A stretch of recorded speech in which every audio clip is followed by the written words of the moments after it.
أم محمد منشلف، هذه الأيام التي أفطرتها وهي صغيرة، يعني في سن 15 سنة، قالت أفطرت 15 يوم، وكذلك لما كانت في سن 17 عام.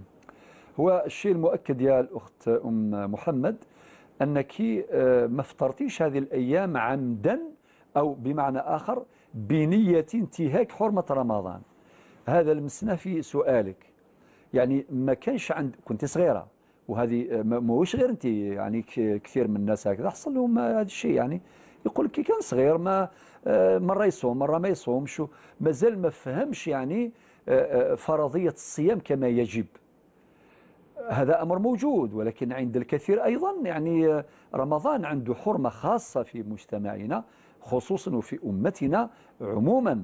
لذلك مما ألفناه في أعرافنا أنه طفل صغير ولا طفلة صغيرة نهار اللي يصوم النهار الأول يعني يكرموه يعزوه.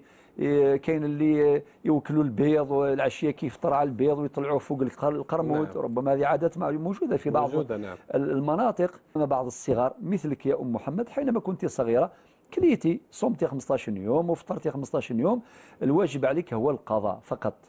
ما دام صرتي من أهل التكليف، صرتي مكلفة، فالحكم الشرعي يجري عليك وأحكام الإسلام تجري عليك، معنى يجب عليك الصيام.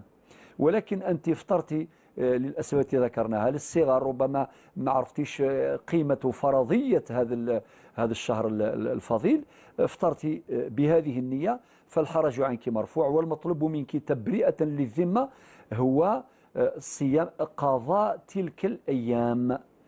والعدد ممكن تسألين على العدد، خاطر من بعد قلتي صمتي 27 يوم وكليتي 3 أيام، نقول لك إذا كان شفيتي الله يبارك أقضي تلك الأيام، إلا ما شفيتيش العبرة بغلبة الظن.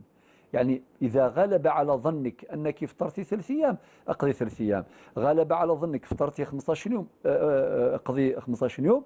ولكن مع الفدية، فدية التأخير عن كل يوم تخرجي مبلغا من المال، فدية يعني إطعام مسكين عن كل يوم تأخير.